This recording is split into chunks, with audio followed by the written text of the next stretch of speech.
Hello, am I audible? Yes, Yes, sir. sir, you're audible. Okay, thank you. I just wanted to check. So we're starting at 11:30? Yes, sir. We'll start at exactly Okay. 11:30. Okay, and the screen is visible? Yes, sir, Yes, sir. visible. Okay, I'll just try one last thing. I just want to make sure the laser pointer is also working. You can see that too? Yes, sir. Excellent, thank you.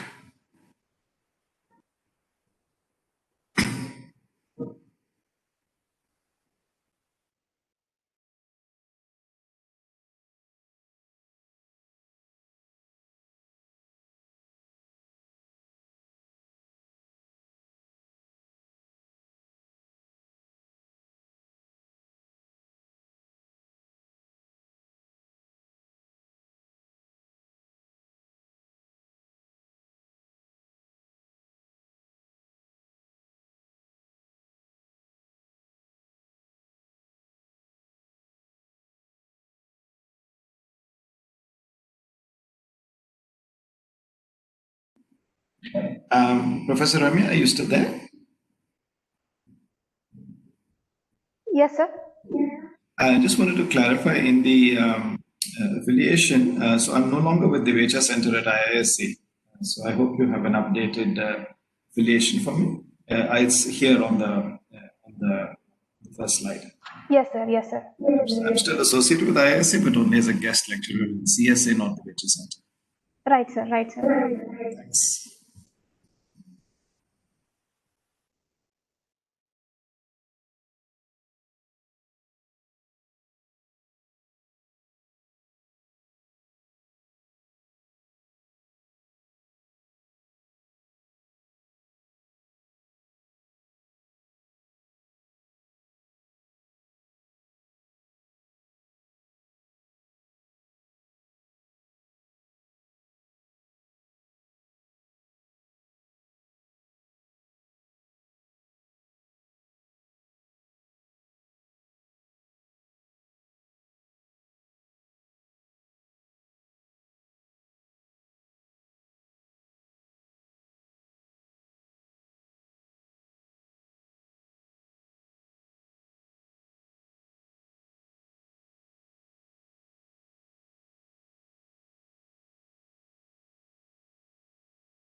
Sir, shall we start the session? Yes, I'm ready. Whenever you're ready, we can start. Yes, sir. Good morning to all. Myself, Dr. Kumar, Associate Professor MBGCE. I am the coordinator for this 5 days FTP program. And it's my privilege to welcome Dr. Viraj Kumar, sir, Research Professor, Dayananda Sagar University, guest lecturer IASC. And it's pride to welcome you. And you are a member of the MBGCE Learning Council also. It's welcome you, sir. And I welcome all the participants for this 5 days FTP program. I request Dr. Ramya to introduce the chief guest to the participants. Yes, thank you, sir. So good morning, one and all. I would like to introduce our guest. So this session will be handled by Dr. Viraj Kumar, sir. So Dr. Viraj Kumar, sir, is presently working as a research professor at Dayananda Sagar University and also as a visiting professor at the Indian Institute of Science, Bengaluru. He holds his BSc degree from St. Stephen's College, Delhi University, graduated in mathematics. MSc from IIT Bombay, specialized in applied statistics and informatics, and MS in computer science from University of Illinois. He pursued his PhD in computer science, University of Illinois at Urbana-Champaign. He has published more than 50 research papers in various IEEE journals and conferences. He has been the vice chair of the ACM India Special Interest Group on Computer Science Education and program co-chair of ACM Compute 2018 and 2019. He also worked as a program co-chair of IEEE International Conferences. He has been the member of ACM India Special Interest Group on Computer Science Education. Is the member of the Task Group of Machine Intelligence, Karnataka Knowledge Commission. Is the member secretary of the Task Group of Education Technology for Higher Education in Karnataka and EduSed Utilization Review, Karnataka Knowledge Commission. Is also a member of Governing Council, MEJ College of Engineering, Bangalore. He is the recipient of many awards such as Rose Award for Excellence in Undergraduate Education. He ranked outstanding on the incomplete list of teachers. He has been awarded for outstanding services as a teaching assistant in computer science. And he is the recipient of Institute Silver Medal, IIT Bombay. So I thank Dr. Viraj Kumar, sir, for accepting our invitation. It's really an honor and privilege to have you, sir. I heartily welcome Dr. Viraj Kumar, sir, to the session. We welcome you, sir. Now, over to you. Thank you. Thank you for that very kind introduction. I hope I'm audible. I've been having some issues with this mic. If it's difficult, please let me know. I will use the built-in mic in the laptop. I just wanted to keep my video on just to say hello. I'll keep it off for the duration of the talk because otherwise I think my laptop is getting very hot and the network bandwidth should be conserved. Okay, so thank you for that kind introduction. Thank you for the opportunity to speak to all of you. So I know that you have several technical sessions, and the perception might be that this is not a technical session. You know, this is that ethics thing that we have to talk about. But I want to impress upon you that this is very much something we should be thinking about seriously. It's not just a little extra that we should think about. And I hope to convince you that there are very, very solid technical aims of what it is that we are aiming to do here when we talk about teaching ethics in an AI course. Okay. So just to get started and just to make sure we are all completely clear about this, I want to just distinguish between two words that are used quite similarly in everyday context: morality and ethics, right? And obviously there are a great deal of similarities here. I mean, both of these are concerned about good versus bad and right versus wrong, and making sure that we do the good and right things more often than we do the bad or wrong things. After all, we're all human and we do make mistakes and we do make bad judgments, each of us. But we would like to, as far as possible, stay on the good and the right side most of the time, right? So while both morality and ethics are obviously concerned about this, most people use morality more in the individual, right? So, and of course, an individual person's morality is a function of their personality, their background, their belief systems, so many things, right? So that is the term that we typically use for morality, and this is not a course about moral teachings, right? I mean, this is a course about ethics. So the use of ethics here is at the level of a community. And the community, of course, that we're talking about here is as computer science professionals. It is in that context that there is a well-established, or I should say, growing consensus that there is something very, very clear that the computing community should be thinking about in terms of ethics, and specifically the AI community. Right? So the objective of teaching ethics in an AI course is not about, it's not primarily about getting students to become better people. Of course, that is something that we care about as educators. We're not just viewing our students as, technical products in a big assembly line. We care about the fact that they are also our fellow citizens in this wonderful country, on this part of the global community.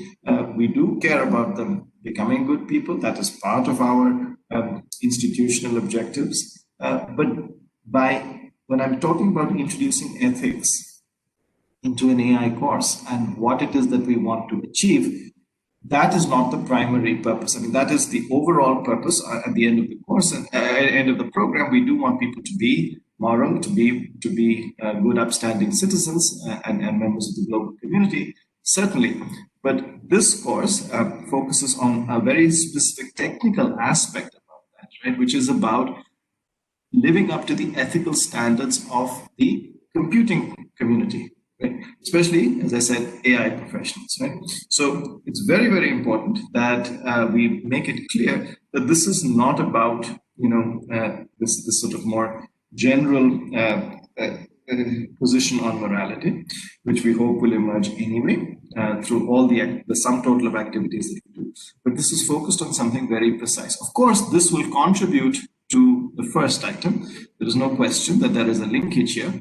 But our emphasis and the emphasis of this talk is going to be about the second thing. So I wanted to make that point quite clear. And I want to keep this as interactive as possible. We have a very generous amount of time. So I want to keep this as interactive as possible. I request the host, if there are questions during the talk, please do let me know. I'll be happy to try and address them as they arise. Of course, there will be time at the end as well. Okay, so let me give you just a rough outline of what it is that we're talking about. We'll talk about 3 questions here. Right? And the first question is, should we be teaching ethics in an AI course? And it won't surprise you that I'm going to try and convince you that the answer is yes. Okay. So I'm hoping to convince you of that, right? That this is my belief that we should be. It's a growing belief, but I hope we will all feel that yes, there is a role for ethics, and a very clear and precise role, and a much needed role for teaching ethics in an AI course. This is not just some optional stuff that we insert right at the end of module 5 of the course, which maybe we won't have time to count. Right? I mean, that's typically what happens with stuff in module 5. We may not actually come to that, right? And I want you to not just take that for granted, because I'm sure through the course of the rest of this FDP, the other sessions that we have been having, the other technical sessions, you have been exposed to a whole bunch of really important ideas that do need to be taught. And so if someone like me comes and says, hey, that we should also be teaching ethics in an AI course, the natural question in your mind should be, but I have so much else to teach. Look at all this other stuff that we have to teach. Right? So I would like you to weigh this accordingly, what I'm saying in terms of what we should be teaching in terms of ethics, and see if you believe, like me, that it deserves a place in the course. Right? So don't, as I said, it's not something that we should make available just because it makes a nice PR statement. Hey, we also do ethics, right, in our course. Right? And as I will show you, I will present some data for you that there are many institutions in the world who don't teach this. Right? So it's not something that you have to just accept. But I'm hoping to convince you that the answer is yes. So that's the first question that we will grapple. So if you believe the answer is yes, or maybe to help you believe that the answer is yes, I will also tell you about what we should be teaching. I would like to share with you how many rich resources we have, but this is something that we have to also grow, but we already have a lot that we can base it off. And perhaps what is less clear, especially in our context in India, right, is how best we should teach it, and more importantly, how we should assess it. Because in my view, you can put anything you like in the curriculum. You can copy paste the curriculum from whatever your favorite university in the world is, if it is not your current institution. And you can say, hey, we have a world-beating curriculum, but you can have it in the topics list, you can have it in the contents. How do you assess it? How do you know that the students have attained what it is that you want? That is where most of the time the challenge lies. So how we should assess these things is not 100% clear, but I have some initial ideas and I would like to share these with you. So once again, this is stuff that we should have discussions around. This is nothing completely solid. I'm not presenting some proof over here. There is plenty of room for disagreement. There is plenty of room for taking some of these ideas and doing something very different with them, right? Putting them in a different context. So hopefully, this is a pre-lunch session. So I think, I hope I'm going to keep you all interested and engaged. I hope this won't be a dull exercise, and I hope it will give you some ideas. Okay. So let me start with this first question. Should we be teaching ethics at all? Right? And I would like you to go to this website. So if you go to mentimeter.com, okay, and you can use this code, you'll see a bar on the top. Right? So this is 4472794. You don't have to put the spaces. That's just to make it easier to read. Maybe if I can pull up the chat, I can even paste a link on it for you. I think this link should work. I checked it yesterday, but I'm not 100% sure if this works.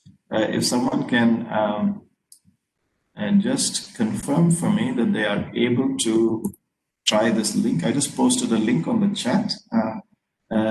That should take you to a web page asking, is something fake news or not? Can someone just confirm on the chat or if the host can confirm if we can see that link? Yes, sir, it's working. Excellent. Okay, so what is it that I'm asking you to think about, right? So let me show you that. Okay, so I would like you to answer this question ethically. Don't look up Google for the answer.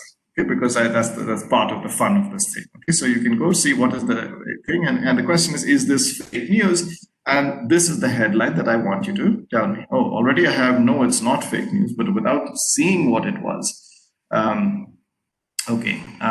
So is this fake news?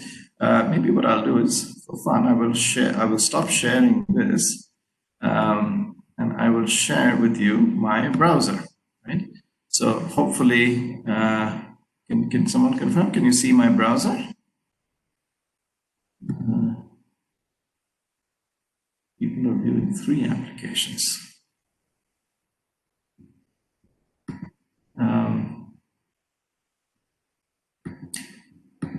Is my browser visible? Yes, sir, visible. Okay. So my question is this fake news? And so far, at least, I've only got 2 responses. I would like, again, without trying to peek. I guess now I have to show you my PowerPoint, right? I mean, just a second, please. I'm sorry, I'm not very good at swapping between these. Let me try and share this one more time. Okay, so this is the question. The headline is this: Japan to fund AI matchmaking to boost birth rates. Is this fake news or not? So far, only 2 people seem to be awake. This is something that I would like you to think about. Is this fake news or not?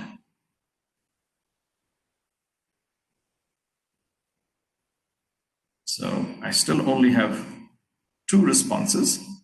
Don't know is a perfectly good response, but try and guess from what you know. Okay, so no, the 3 people who are no one thinks it's fake news.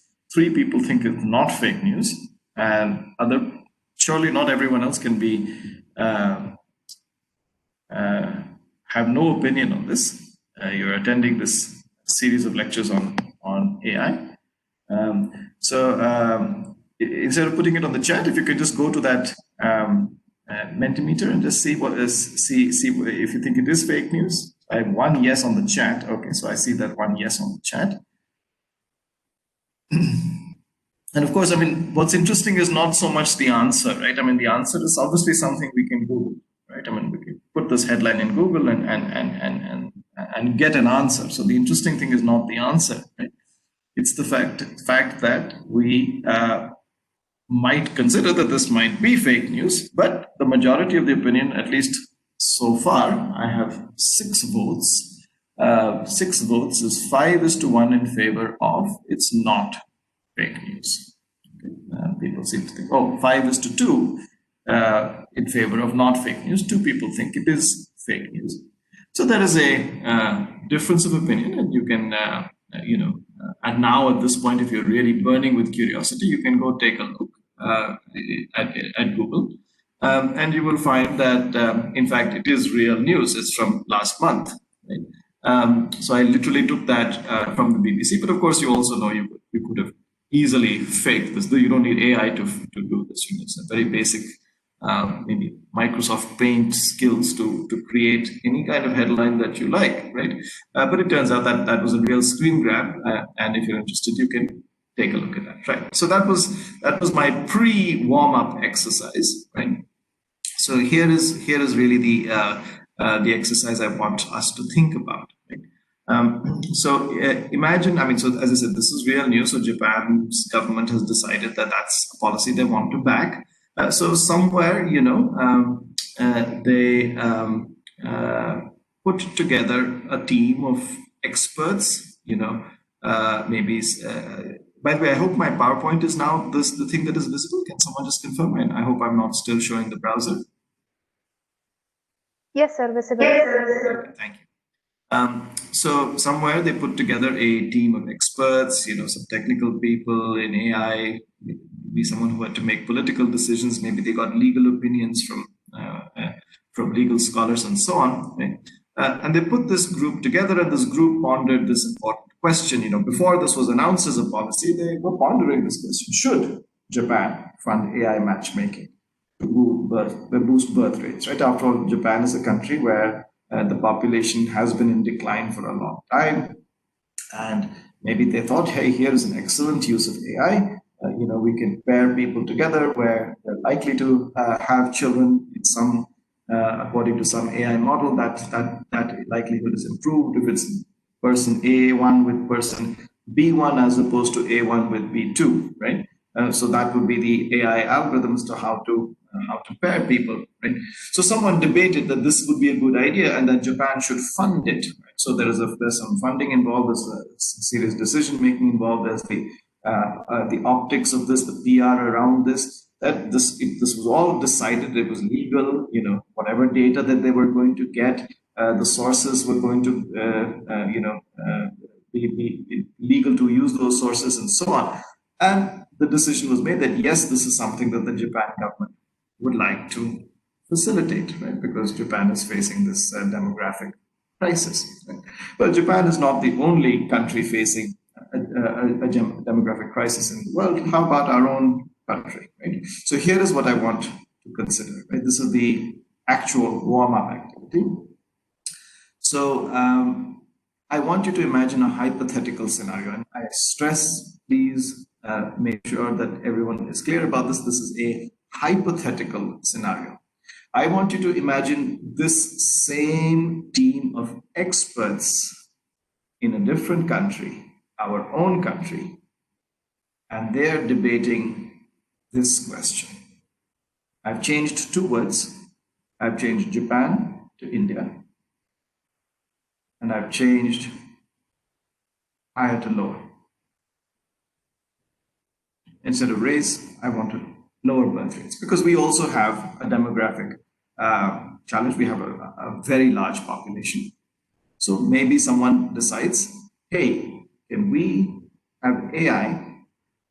Can we support AI? Can we fund a program, an AI program to do matchmaking, which will lower birth rates? Right? Now, here is the question I want you to think about. Since people were having difficulty with the poll, I won't do it on the poll, but if you can access the poll, you can just refresh the page, or you'll see that I have switched to the next slide. Right? And the question is, if the technical person who was in that meeting was your former student, right? You graduated a student, and that person has now become an AI expert and is involved in these government meetings. This person has been called to Delhi to sit in on this meeting, right, where they're going to debate this very important issue, right? Would you expect them to behave the same way in the Japan situation versus the India situation? So this is your former student. They are so good in their field, they get called by the Japan government, for example, to weigh in on that decision. But they're an internationally renowned expert. They're also consulted by their own country's government. I've posted these two scenarios. One where the government is debating whether to use AI to lower the birth rate. That's in our country. And one where they are debating whether to use AI to raise the birth rate. That's in Japan. 3 people have so far answered on Mentimeter, but I'd like to wait for a few others. And if anyone would like to say this on the chat also, especially if you're having difficulty accessing the link, if someone can just share the link again, it would be nice to get this perspective, right? Because we're seeing right now it's almost even Stevens. It's about 3:2. 5 people have responded. And this is very interesting that 3 people have said that they would expect their student, their former student, who's now an expert, to behave about the same in the Japan situation and the India situation. But 2 people so far expect that person, that former student of theirs, who's now an international AI expert, to behave very differently in these 2 meetings, the Japan meeting and the India meeting. Now, this is something that I would like all of you to try and respond to. I would like to see a little bit more engagement on this, because I think this is important, right? These are our students. This is why we teach, right? This is the group of professionals that we graduate from our institutions. These are the people who will shape the world that we live in. We are empowering them with some extremely powerful skills. Right? We are having this discussion around AI. And I've given you 2 situations where AI can be used. And I want to know if you think that your student would behave the same way or differently. 6 people have responded so far, and it's 3:3. We have a dead even split after 6 responses, but I would like to see some more responses. How many participants do we have?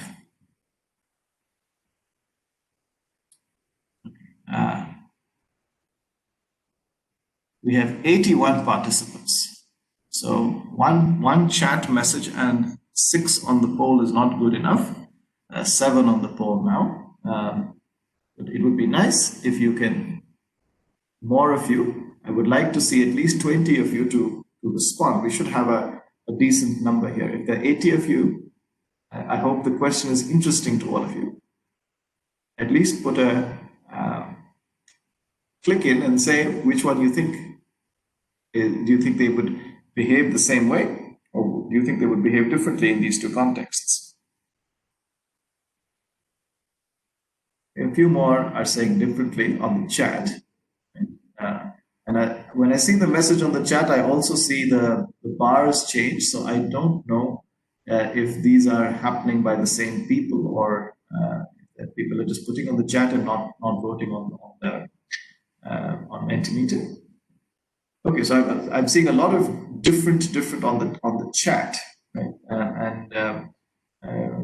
Can the hosts help me just count how many people have said different on the chat or have responded on the chat? Can someone just tell me?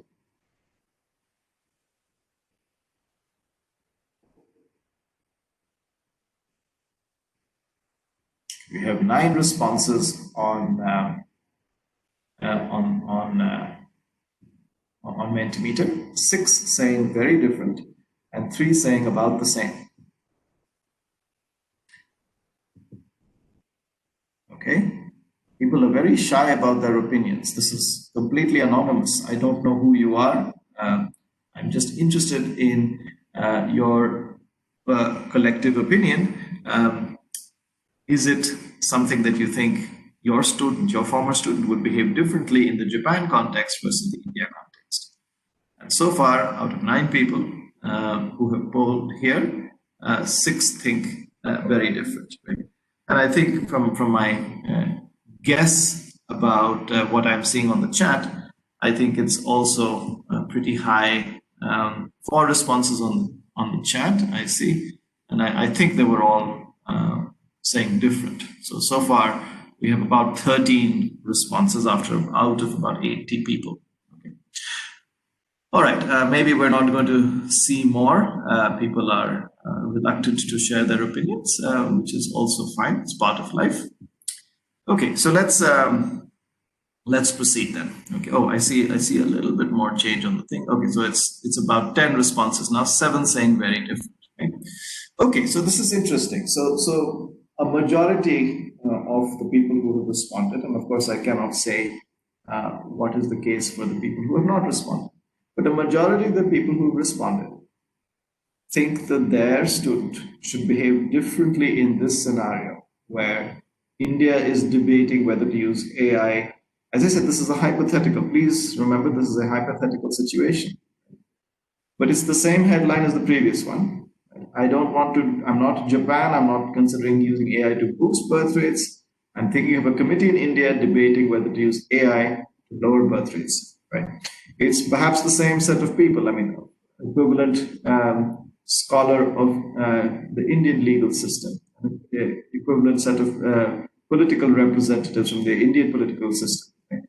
And your student, along with perhaps a few others who are the technical consultants. And the majority of you, so far at least, have said that your student, when faced with the same, two very similar scenarios, should behave very differently. Right? Now, here is my follow-up question then. How are they going to behave differently if all we're going to teach them is the technical aspects, the traditionally technical aspects of AI? Are you expecting them to speak up as a human being on the basis of their general skills, their general understanding of what is right and wrong? But in that case, they're not any different to the other people at the table, and other people might outvote them, right? So my point is that this person has been brought into this conversation. Your former student has been brought into this conversation because of his or her technical skills in AI. That person is an AI expert. That is why they are here at this table debating this important question. And at that point, if all they have to go on is some touchy-feely response, then they don't have any further standing than anyone else sitting at that table. So they need to have a very clear grounding in the ethical implications of AI. And that is what we're talking about here. This is why I think it is important. This is part of my answer to the should we be teaching it. And now, a majority of you have said yes, at least those of you who have responded. So now you have to think about the next question, which I had asked you, which is, where in the course are you going to fit it? Are you going to have a separate course? If you're still going to be teaching this upper level elective where you're going to be covering AI, Where are you bringing it? How are you bringing it? That's what we're going to discuss in the rest of the talk. So I hope this is interesting, this exercise, having thought about it, having put it in this very particular terms. I deliberately wanted you to think about your student. Right? All of us as educators, we know our students well, we have a rapport with them. It gives us great pride when they do well, when they graduate, they go to the outside world. But when they go to the outside world, some of them are going to be confronted with these issues. Now, this is a hypothetical, but there would be other issues. And that person would have to do well for themselves, for the country, the society they live in. And if you believe that the answer to this question is different in the Japan context and the India context, then you have to provide that person a basis to make that distinction. Right? Now, those of us who feel that it's not different, right? And there were a few of you who thought that was the case. Again, I think that is a position that should be respected, because I think, and perhaps some of you would like to unmute and add to your views, but you might be saying, look, we have only brought this person into the conversation for their technical skills. They have no basis to distinguish on the rights or wrongs of this question. Right?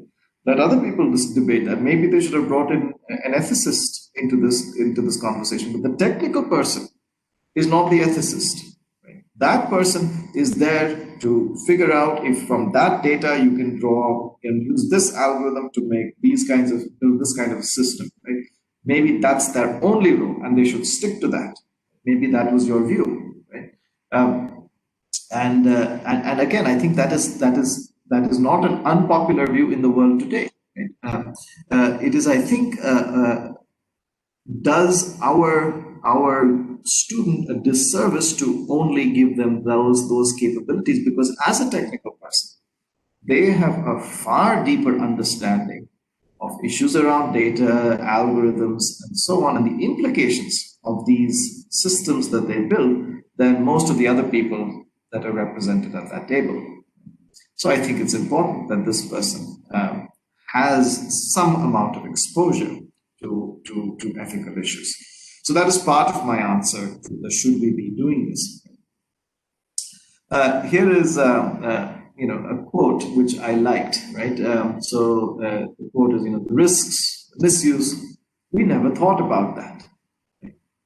Now, can you imagine if somebody in this meeting thought about, said that, quoted that, after debating something like this and then finding that something really horrible happened in society, right?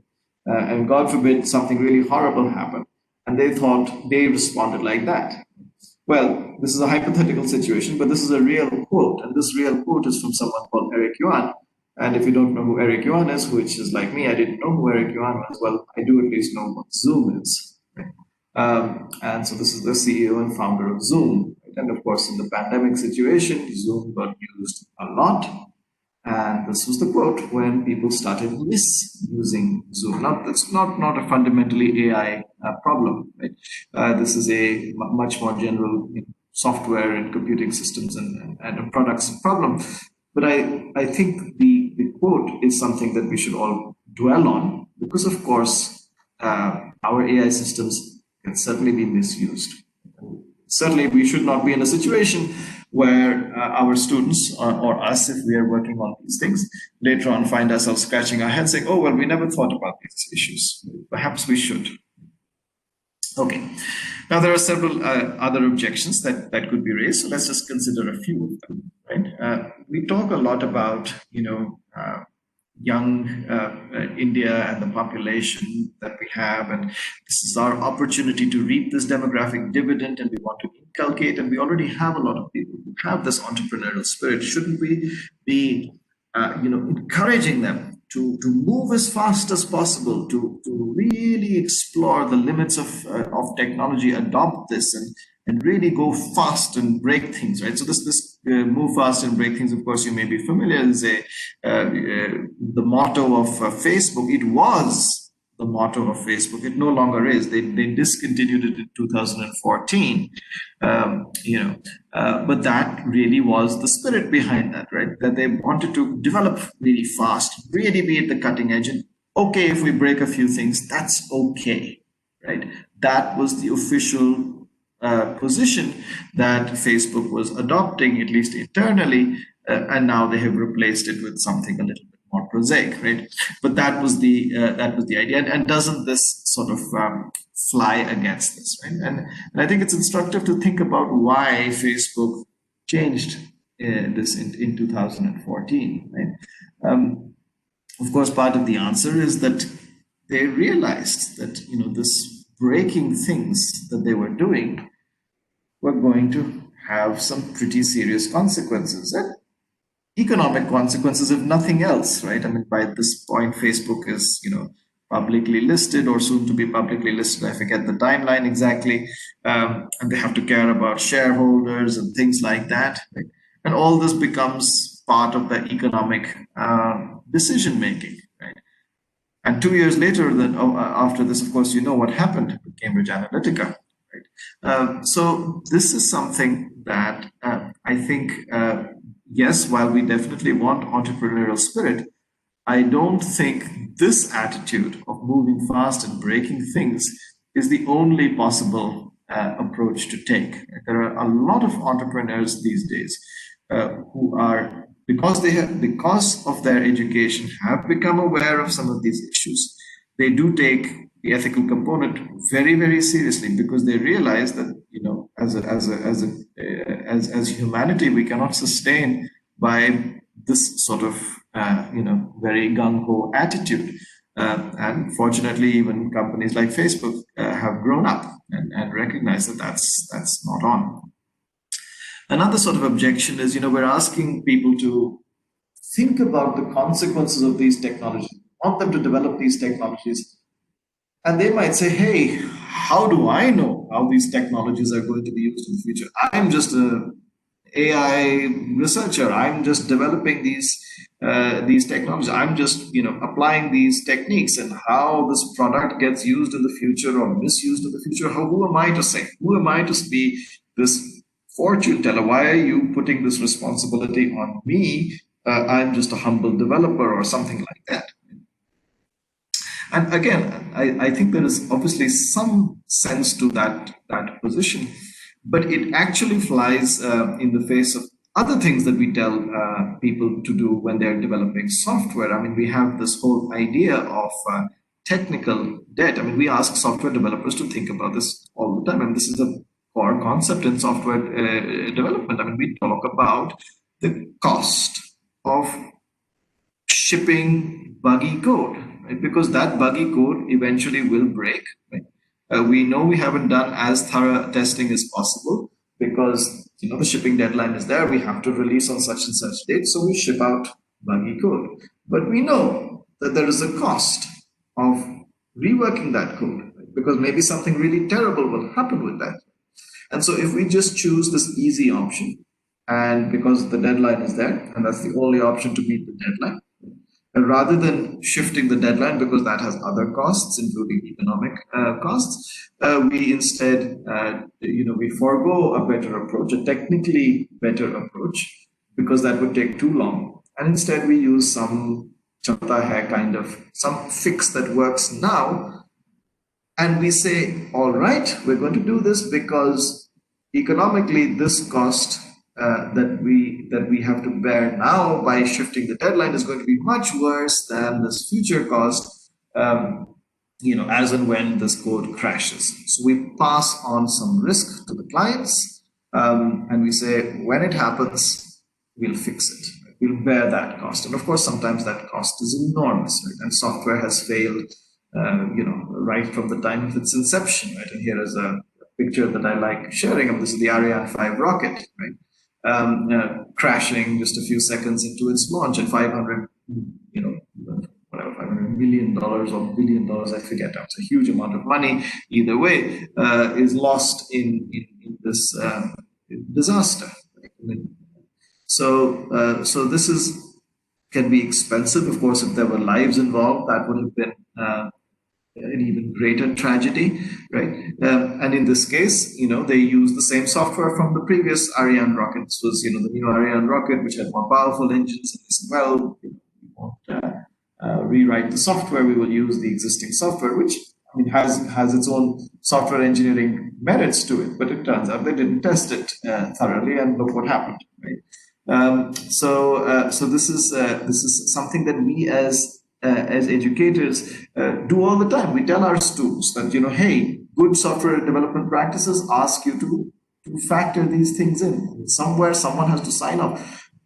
They're fortune tellers in a sense, in the same sense that we would like people to be fortune tellers of this other software that they're producing, right? They have to think about these costs. And this analogy with technical debt, I owe to Professor Casey Fiesler, who has coined this term, ethical debt, right? And Professor Fiesler gave a very, very nice keynote last month at the Compute conference. So it was mentioned in the introduction that I co-chair that conference. So this is available on YouTube. It was just posted a few days ago. So you can just Google for ACM India and Casey Fiesler's keynote talk at Compute 20. And so she makes this analogy, right, that you should consider, just like you teach your students about technical debt. Yes, someone has the mic open. You can keep it on mute, please. Just like we expose students to the concept of technical debt in software engineering, somebody has the mic open. Can you keep it on mute, please? Someone called Amruta. Amruta, can you keep your mic muted, please? Or can I request the host to keep Amruta's mic muted? Thank you. Okay, so just like we have that concept of technical debt, Casey is making an analogy with ethical debt. And this is the cost of not considering the social and ethical implications now, because we are going to assume that we can fix them later, right? And this is exactly the mindset that sort of led to disasters like this. And there are plenty of other examples, right? So this is the point that she's making, that we are equipped to teach our students some of these things. We do it anyway in the context of software engineering. This is certainly something that we can do. And then the last point that I wanted to make as to why should we be doing this at all in the first place is that there's a growing consensus that this is important, and we are not behind the rest of the world when it comes to this. And just to share with you, this is research from just a little over a year ago, 2019. So this is actually Casey Fiesler again, but some of her colleagues. So they published this paper on, what is the current state of affairs with integrating ethics in machine learning courses. And they sampled 20 institutions, all in the US.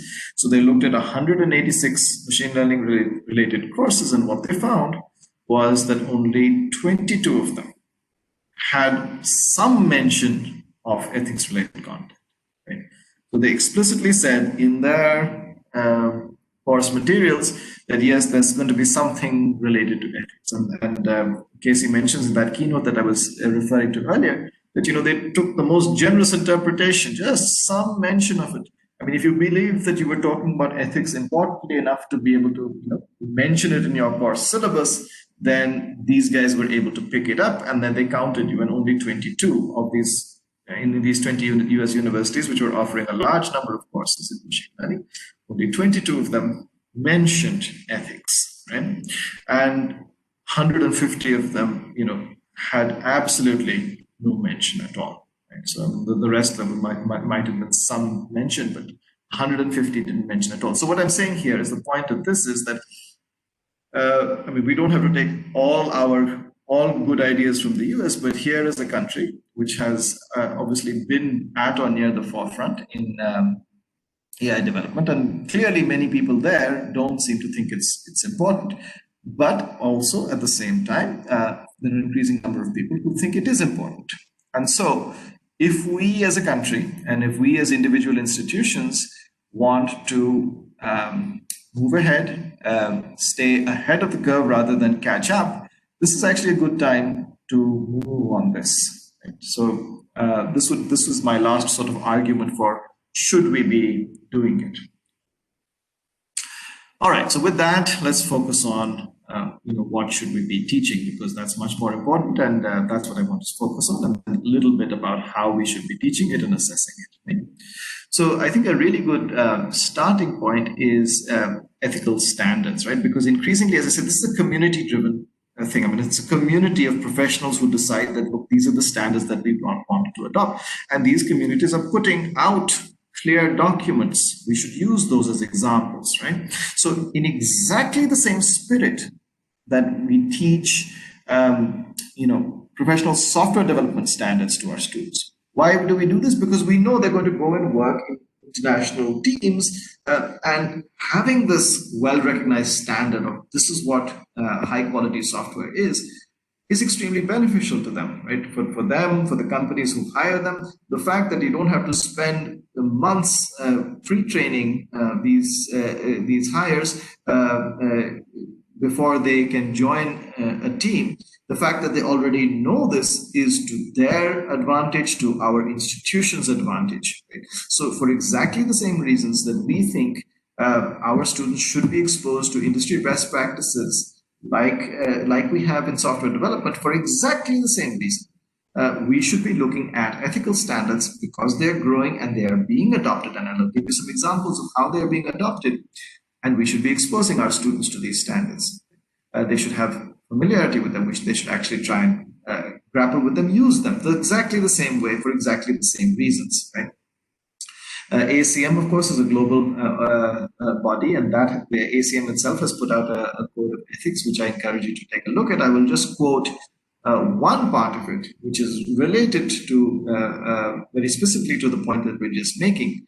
So they're talking about what they expect of computing professionals. They expect, ACM is saying that someone who agrees as a computing professional. Hello. Again, there is someone called Amrita who is speaking without their mic. Yeah, thank you. So the ACM Code of Ethics is talking about how computing professionals must know and respect the existing rules pertaining to professional work. And it's interesting what they say about rules, right? They talk about laws, of course, but they also talk about policies and procedures of the organizations where they belong. Right. So, for example, if you go and work at Google, or if you go and work at whichever institution, or you go and join Niti Aayog, or whatever it is, right, there is a growing set of growing recognition that each of these organizations will have their own take on AI, and they will document this take. And as a computing professional who works at that organization or is associated with that organization, people must commit to understanding and agreeing by those. But interestingly is the last line. So computing professionals must abide by these rules unless there is a compelling ethical justification to do otherwise. And I'd like to just stress what this is saying.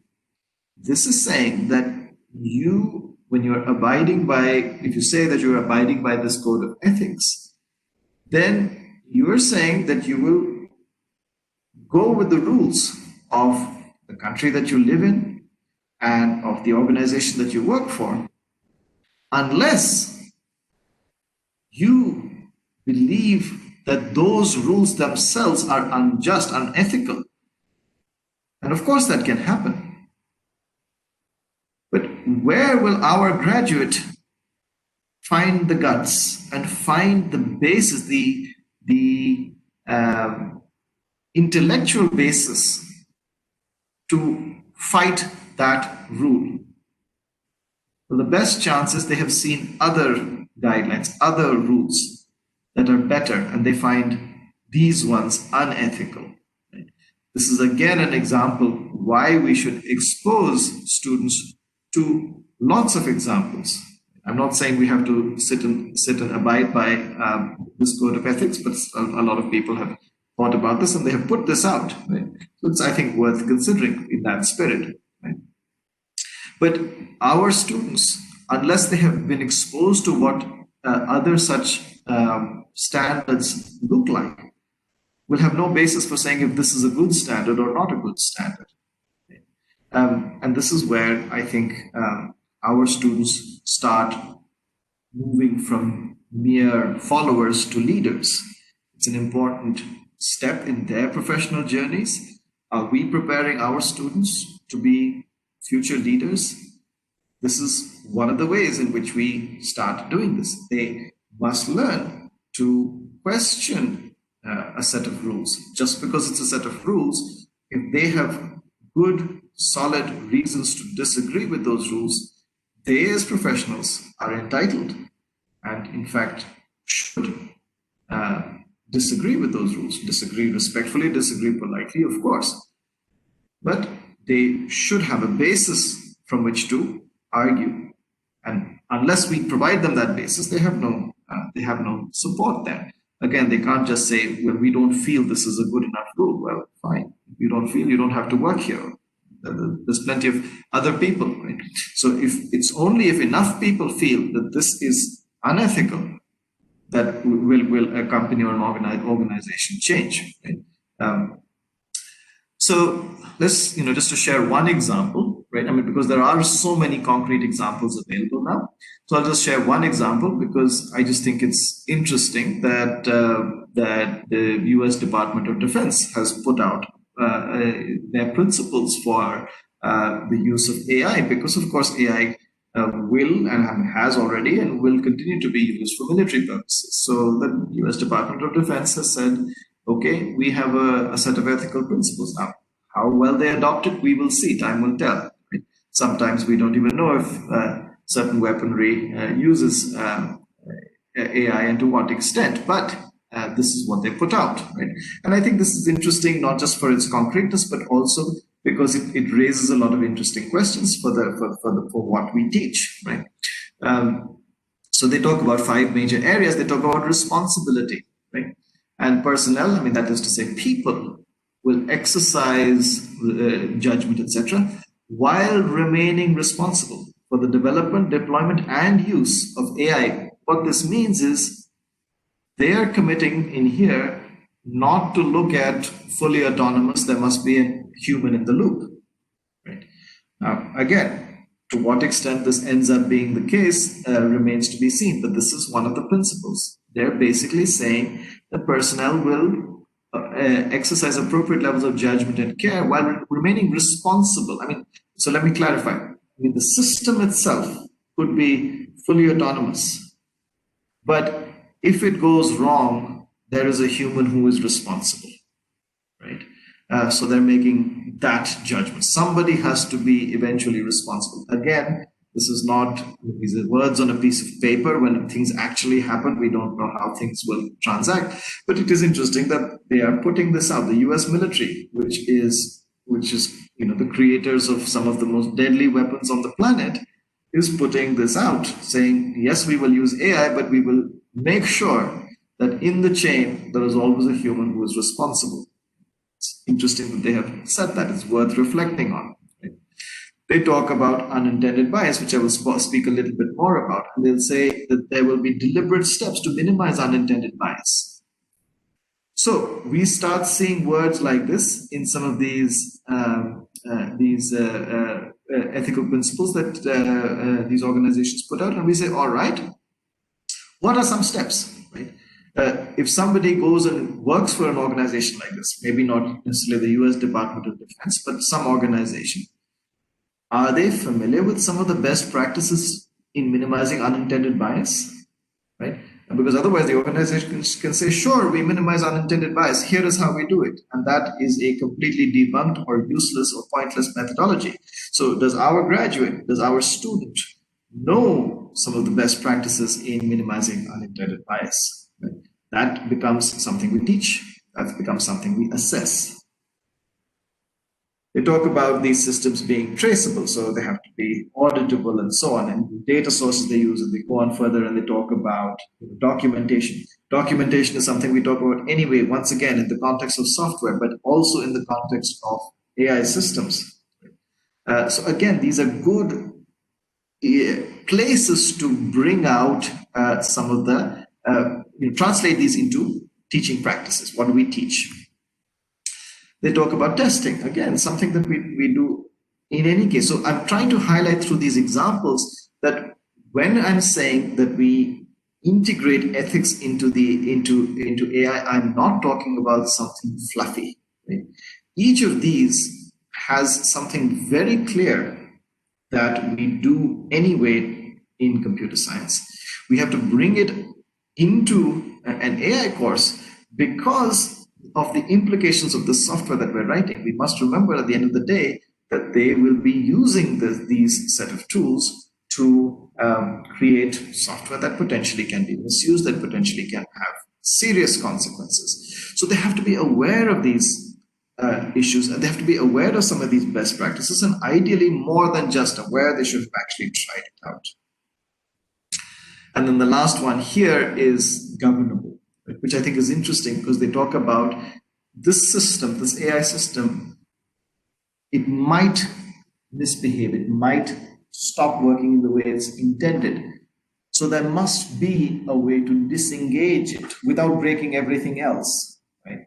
And this idea of disengaging a malfunctioning AI system, of course, is, you see it in the news increasingly. I mean, here is just from a few days ago, you may have seen this news article about the South Korean chatbot, right, that started hurling abuse, right? Very similar to a few years ago when Microsoft had that chatbot, which started spewing racist garbage, right?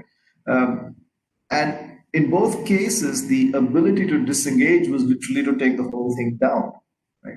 Now, this is not a military system. This is from the US Department of Defense because they care about the fact that if you bring that subsystem down, what else breaks, right? So they care a lot about the ability to disengage that and perhaps automatically disengage that, right? Could this South Korean lab, for example, have this startup, could they have learned from the Microsoft example and monitored their chatbot to automatically take it down or tone it down if it started doing some horrible things? Well, they could have, but they didn't. All right.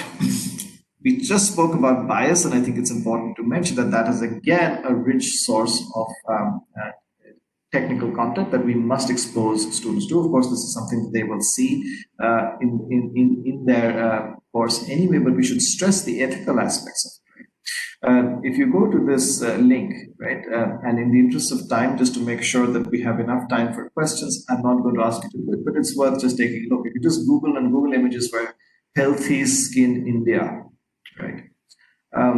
Imagine you're making some sort of health app, right? And you want the users to be able to take a photo of their skin because they're worried that this might be a rash or something more serious, and they want a quick the doctor's opinion. So you try to say, okay, can we build a classifier for that? Can we classify images of skin as healthy or unhealthy, and then can we use that model in this app? And you might source your data from images, and you go search for healthy skin India, and I think you can guess what you will see. You will see a lot of fair and lovely type stuff, right? Because when you talk about healthy skin in India, those are the images that get flashed the most, right?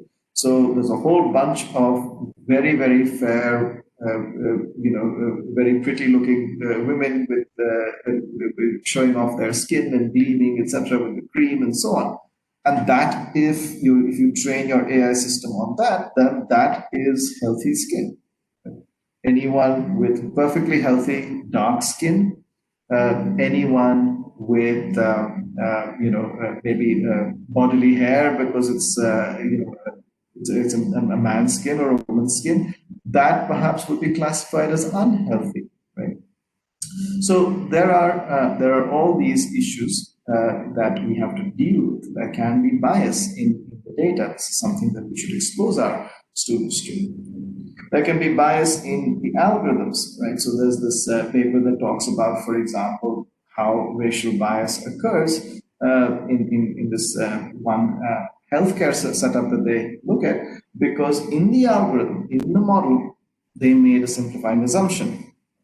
the designers decided that they really needed health needs, and because they needed, how much healthcare a particular individual needs, they didn't have a good metric for this. But because your AI algorithm needed a number for this, they decided to use this, health costs. And that ended up having a huge bias. Because how much you spend does not necessarily correlate to how much you need. Right? As you can imagine, if you can afford it, you might be spending quite a bit on your personal health, right? Even if you don't need to spend that much.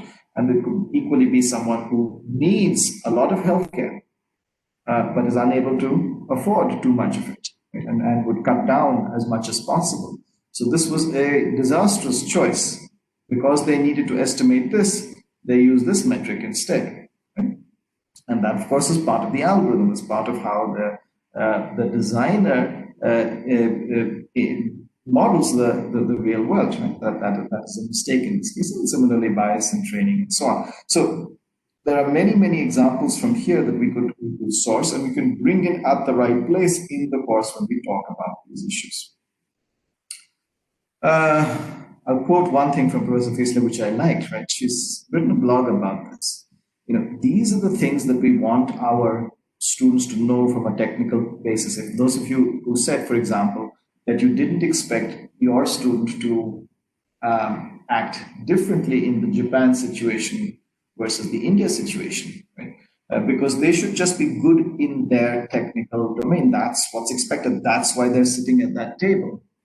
And Professor Fiesler makes the point that if you work in tech, or more specifically in AI, let's say, and you're not thinking about these issues of ethics, then perhaps we should just consider you bad at your job. So our student, in her view, would be considered bad as an expert. That person would perhaps not be a very good AI expert if all they knew was this and they had never thought about the ethical implications of it. Again, this is something that I think we should at least think about. We could certainly end up having disagreements around this. I think that is perfectly fine. But at least it is something to think about, and that is my purpose in interacting with you today. All right, last thing, and then I'll open it up for questions. So, how should we be teaching? And more importantly, what should we be assessing? Because I think that becomes really important. So here are just some ideas. These are just some strategies, but I think each of them can be fleshed out a lot. Right? So, for our lectures, I think that any number of current events that we could use. I mean, here is one that just occurred to me as I was thinking for this talk. Because of the pandemic situation, we've been all either considering actively and maybe even using. But perhaps we may not have ended up doing this in every instance, but some of us would have thought about this, that there are any number of these vendors for AI-based proctoring for our exams. Right? Now imagine you are that company and you have all this data for webcam data for students taking exams, right?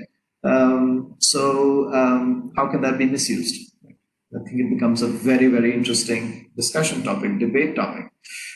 I mentioned at the start that while I have some ideas here, we have to think very carefully about how we apply them in the context of India. I think this might be a really good debate topic, but frankly, I don't see how we engage a good quality debate in our classes. I think it is difficult. I think generally speaking, a handful of people might speak a little bit, but I don't think we typically get healthy debates because we don't have that debate culture built up in our classes.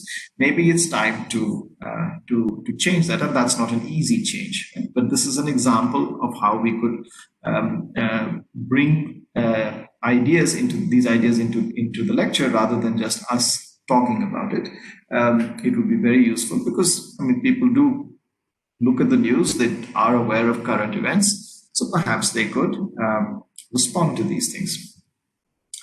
One of the things that we're trying to do at ACM India is actually try and make India-specific modules available, so that faculty can use them in some sort of flipped classroom mode, for example. Rather than a whole course on this in, say on an NPTEL or something like that, which is certainly one of the possibilities.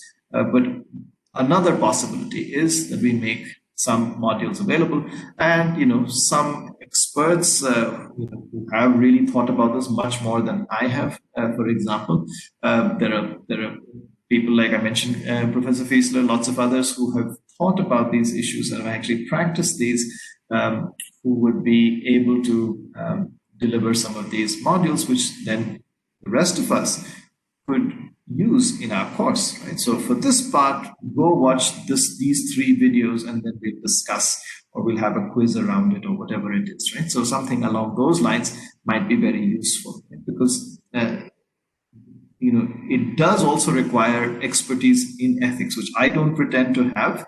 So it's not just about a computer science professor can also teach this stuff. So certainly some things it's better if we have someone who is in the domain of ethics itself to teach. I mean, Harvard, for example, has done this model where they co-teach some of these topics with a computer scientist and an ethicist, a professional ethicist from that department. And again, that is not something, if you're at Harvard, perhaps you can do it, but not many institutions can afford to have faculty with those skills. So we have to make use of available resources. And this is one thing that we are trying to see if we can make available through ACM India. That's in the lectures. When it comes to programming assignments, right? And again, I'm talking about specifically in the context of an AI course, right?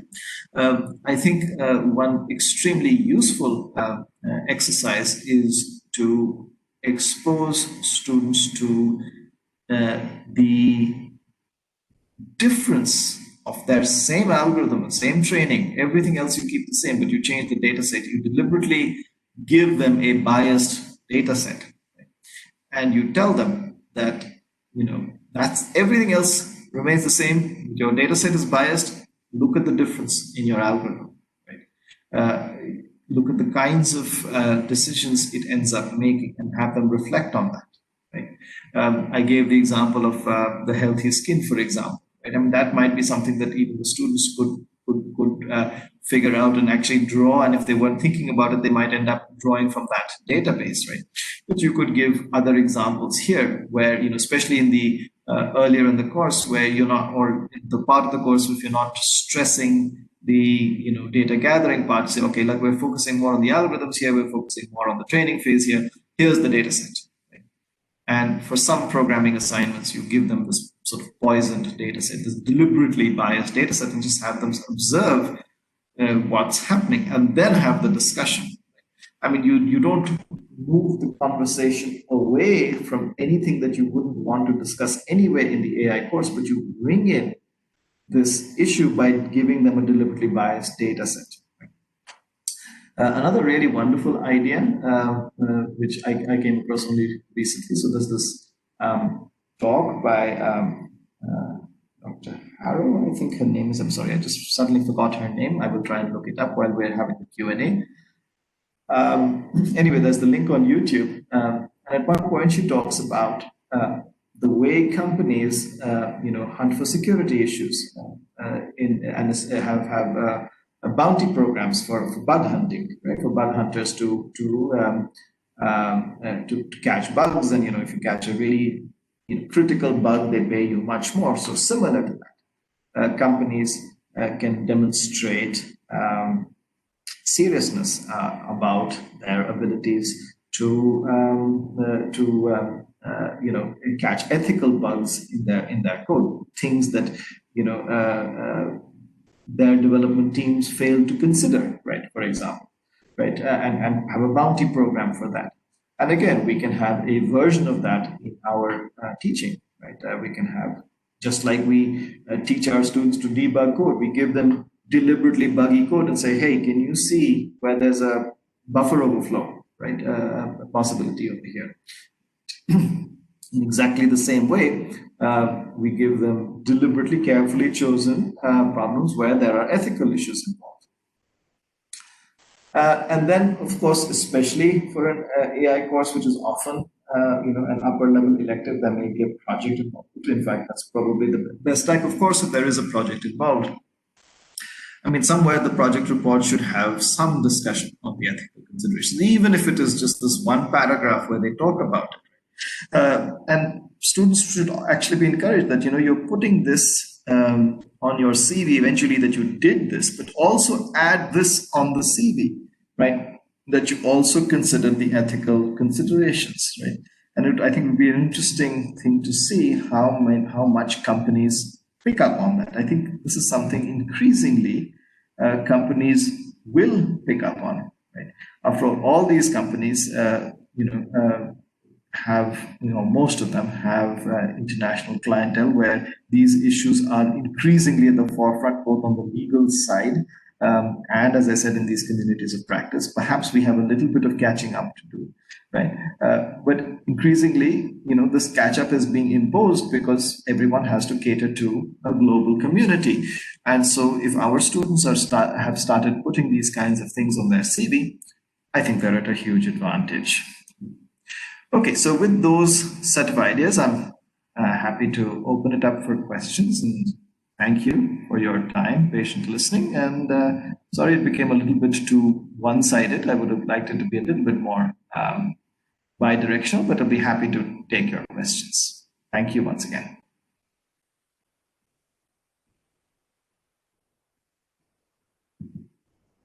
Yes, it's time for questioning. If you have any questions, you can ask. You can interact with sir.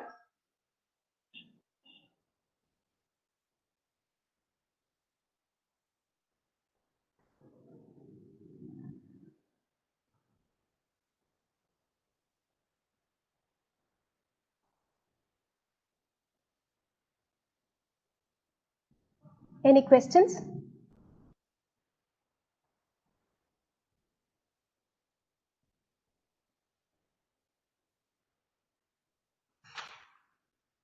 If you have any questions, you can ask now.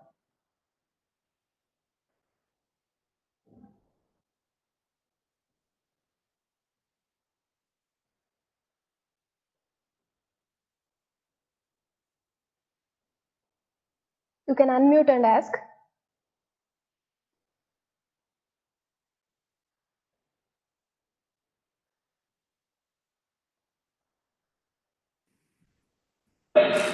Maybe everything made a lot of sense. Thank you, Professor Seema. As I said, it was informative. Thank you. Sir, there are no more questions from participants, I guess. So we are at the end of the session. I thank Dr. Viraj Kumar sir for sharing his insight on teaching ethics in artificial intelligence course. I thank you so much for accepting our invitation, sir, and getting associated with this FPP. It was an excellent and informative talk on teaching ethics, and we look forward to more such associations with you again. Thank you very much, sir. Sure. Thank you. Thank you for having me. Thank you, everyone. Thank you, sir.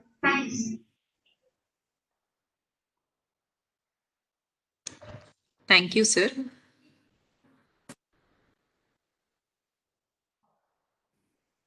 Thank you. Thank you.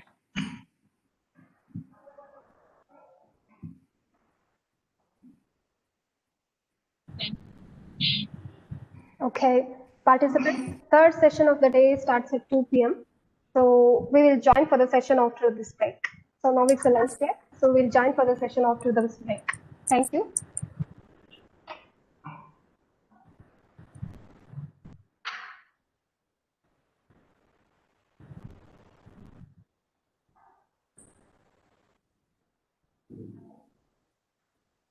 Okay, now I'm sharing the attendance link in chat window. Okay, I request the participants to complete